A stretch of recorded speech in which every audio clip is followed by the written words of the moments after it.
और इस वक्त की बड़ी खबर हम आपको बता दें, LJP MP Prince Paswan Delhi के कनॉट प्लेस थाने में एफआईआर दर्ज। दिल्ली की एक कोर्ट के आदेश पर यह केस हुआ है। आपको बता दें एफआईआर में चिराग पासवान का भी नाम है। बड़ी खबर आपको बता दें, न्यूज 18 के दीपक बिष्ट की खबर है और एलजेपी सांसद प्रिंस पासवान के खिलाफ रेप का केस दर्ज हुआ है। दिल्ली के कनॉट प्लेस थाने में यह केस दर्ज हुआ है और इस एफआईआर में चिराग पासवान का नाम भी है। पीड़िता ने तकरीबन 5 महीने पहले रेप की शिकायत देकर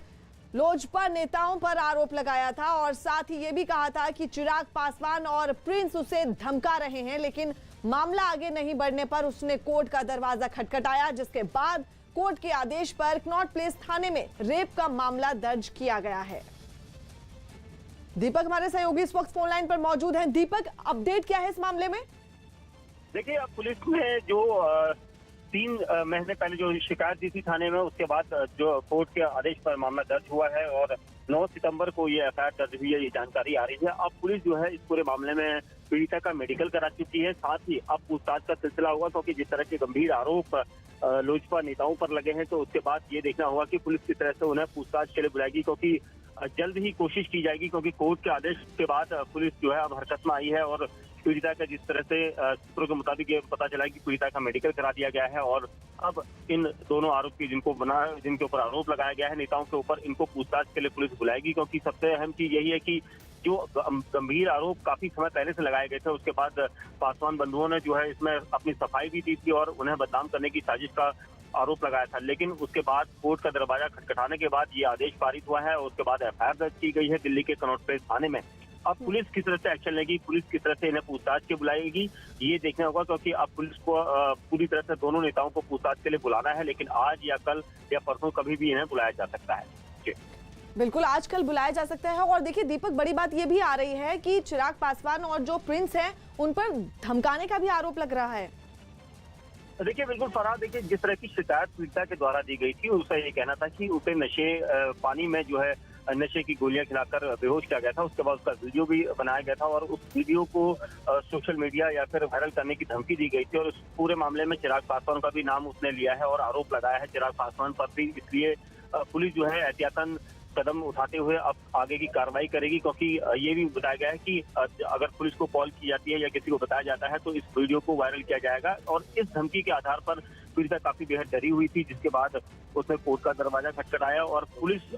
पर अब दबाव ये है कि किस तरह से पुलिस इस कार्रवाई को आगे बढ़ाती है, क्योंकि कोर्ट में पीड़िता ने अपनी शिकायत में ये मामला शिकायत दी थी कि लगातार जो है चिराग पासवान भी उस पर दबाव बना रहे थे और साथ ही प्रिंस जिन्होंने पूरी घटना को अंजाम दिया, वारदात को अंजाम दिया, वो लगातार धमकियां दे रहे थे। तो इस पूरे मामले में पुलिस का वर्जन देखना होगा कि पुलिस किस तरह से इसमें एक्शन लेती है, क्योंकि एफआईआर दर्ज हो चुकी है आईपीसी की धारा 376 और आपराधिक साजिश के मामलों में। साथ ही ये भी सूत्रों के मुताबिक जानकारी मिल रही है कि आईटी एक्ट के तहत भी इसमें जांच हो सकती है। तो कुल मिला के अब दिल्ली पुलिस इस मामले में दोनों चिराग पासवान और प्रिंस पासवान को किस तरह से बुलाएगी, क्योंकि दोनों के नाम एफआईआर में हैं और उनके खिलाफ मामला दर्ज किया गया है। तो ये देखना होगा कि पुलिस अब उन्हें कब बुलाती है। ठीक है दीपक, ये भी जानना चाहेंगे कि चिराग पासवान और प्रिंस के अलावा क्या लोजपा के और भी नेताओं के नाम भी हैं जिनको पूछताछ के लिए बुलाया जा सकता है? देखिए, अभी तक और किसी का इसमें नाम नहीं है। ये बताया जा रहा है कि जो प्रिंस पासवान है, सांसद हैं, उनके ऊपर रेप का आरोप लगाया है और साथ ही इस पूरे मामले में आपराधिक साजिश में और वीडियो वायरल करने के मामले में चिराग पासवान का नाम दिया गया है और एफआईआर में इसके नाम को रखने के बाद भी पुलिस जो है हरकत में आई है, क्योंकि गंभीर मामला है। कोर्ट के आदेश के बाद ये मामला दर्ज किया गया है। तो अब पुलिस को आज 5वां दिन है, क्योंकि 9 सितंबर को एफआईआर दर्ज हुई है, जिसके बाद पुलिस ने अग्रिम कार्रवाई करते हुए अब पीड़िता का मेडिकल करा लिया है। लेकिन अब कोशिश ये की जाएगी कि अब जो आरोप जिन पर हैं, चाहे वो चिराग पासवान हो या फिर सांसद प्रिंस पासवान हो, इन दोनों को पुलिस दिल्ली में पूछताछ के लिए कभी भी तलब कर सकती है। ठीक है दीपक, और आपसे ये भी जानना चाहेंगे कि जो महिला है जिसने शिकायत की है, ये किस तरह से इन लोगों के संपर्क में आई? देखिए, ये बताया जा रहा है कि काफी पहले से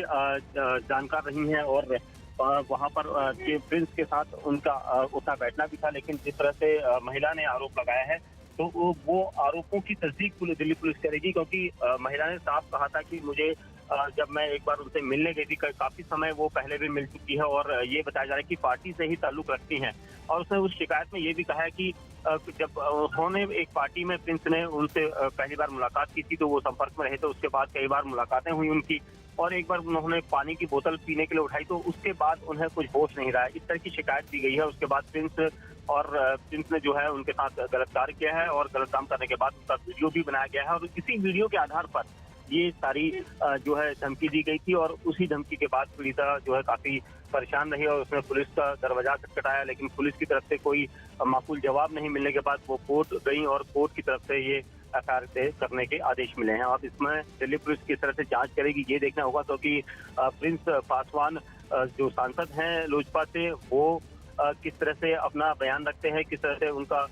जो बयान होगा, और साथ ही चिराग पासवान जो लोजपा के मुख्य नेता हैं उनके ऊपर भी उंगलियां उठी और उनका भी नाम इस एफआईआर कॉपी में है। तो अब देखना होगा कि पुलिस इनसे पूछताछ के लिए कब इन्हें बुलाएगी, क्योंकि कोर्ट के आदेश के बाद पुलिस जल्द ही इन्हें बुलाकर इनसे पूछताछ शुरू कर सकती है। देखिए, और पूछताछ के बाद तस्वीर साफ हो पाएगी। दीपक, आपसे जानना चाहेंगे कि प्रिंस और जो चिराग पासवान है वो फिलहाल इस वक्त कहां पर है? देखिए, प्रिंस और चिराग पासवान दिल्ली में नहीं है, अब तक की जानकारी मिली है, लेकिन अब जिस तरह से एफआईआर हुई है उसके बाद दिल्ली पुलिस जरूर उनसे संपर्क करने की कोशिश करेगी, क्योंकि सबसे महत्वपूर्ण यही है कि कोर्ट के आदेश के बाद दिल्ली पुलिस कोई भी ढील हवाई नहीं करना चाहती और इस पूरे मामले में तेजी से काम करते हुए पुलिस इस पूरे मामले की जांच कर रही है और कभी भी लोजपा नेताओं को उन्हें बुलावा दिया जा सकता है, क्योंकि पूछताछ करनी होगी सारे मामले, जब से ये प्रक्रिया चल रही है, कब से ये चल रहा है और किस प्रकार की धमकियां मिली थी, किस प्रकार के आरोप जो लगे हैं, उन सबको पुलिस ने जांच में शामिल करना है और दोनों के बयानों के बाद ही ये सारा तय होगा। और साथ ही पीड़िता ने जो शिकायत कोर्ट को दी थी उस कोर्ट की शिकायत के आधार पर ही ये पूरी जांच होगी। अब देखना यही होगा कि जो शिकायत मिली है उसके आधार पर जांच में किन किन चीजों का सामना उन्हें करना पड़ेगा ये देखना होगा। साथ ही जो समय रहा था उसमें और कौन कौन लोग शामिल थे, जब वो पार्टी चल रही थी उस दौरान कौन कौन लोग शामिल थे और किस तरह के क्या पार्टी नेताओं से जुड़े हुए थे, ये सारी चीजें जो है जांच का विषय है और जांच के बाद ही साफ हो पाएगा। फरहान, दीपक, ये जो पार्टी हुई थी इसका आयोजन कहां पर हुआ था? देखिए, ये पार्टी जो है लोजपा कार्यालय में हुई, लोजपा कार्यालय में बताया गया कि वहां पर हुई थी और पिछले साल के आसपास हुई थी। और सबसे अहम चीज यही है कि पार्टी में कौन कौन लोग थे, अभी तक पीड़िता ने इस बारे में कुछ नहीं बताया, लेकिन प्रिंस से उनकी जब मुलाकात हुई थी तो प्रिंस के साथ वो वहीं थी और इसलिए उन्होंने इस तरह का आरोप लगाया है और कहा है कि उन्हें पानी दिया गया पीने के लिए और उसी पानी पीने के बाद वो बेहोश हो गई थी, जिसके बाद जब उन्हें होश आया था तो उन्होंने प्रिंस को अपने पास पाया था और प्रिंस के साथ वो उसके